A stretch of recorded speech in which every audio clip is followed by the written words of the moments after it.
একটি বেসরকারি শিল্প প্রতিষ্ঠানের তরফে 33,31,000 টাকা মূল্যের একটি অত্যাধুনিক অ্যাম্বুলেন্স তুলে দেওয়া হলো ভারতীয় রেড ক্রস সোসাইটির দুর্গাপুর শাখাকে।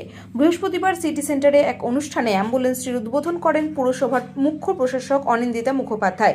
সঙ্গে ছিলেন মহকুমা শাসক সুমন বিশ্বাস, পুরসভার কমিশনার আবুল কালাম আজাদ ইসলাম প্রমুখ। অত্যাধুনিক অ্যাম্বুলেন্সটি দুর্গাপুর ও পার্শ্ববর্তী এলাকার মানুষের জরুরি স্বাস্থ্য পরিষেবায় গুরুত্বপূর্ণ ভূমিকা পালন করবে। অ্যাম্বুলেন্সটিতে উন্নত মানের জীবন রক্ষাকারী চিকিৎসা সরঞ্জাম সংযোজিত রয়েছে, যার মাধ্যমে গুরুতর অসুস্থ বা দুর্ঘটনাগ্রস্ত রোগীদের দ্রুত প্রাথমিক চিকিৎসা দেওয়া সম্ভব হবে। পাশাপাশি রোগীদের দ্রুত ও নিরাপদে হাসপাতালে পৌঁছে দেওয়ার ক্ষেত্রে এটি গুরুত্বপূর্ণ ভূমিকা নেবে। উল্লেখ্য, ভারতীয় রেড ক্রস সোসাইটির দুর্গাপুর শাখা দীর্ঘদিন ধরেই সাধারণ মানুষের সেবা করে চলেছে। নতুন এই অ্যাম্বুলেন্স পরিষেবা যুক্ত হওয়ার ফলে সেই পরিষেবা আরও বিস্তৃত হবে বলে মনে করেন মহকুমা শাসক সুমন বিশ্বাস।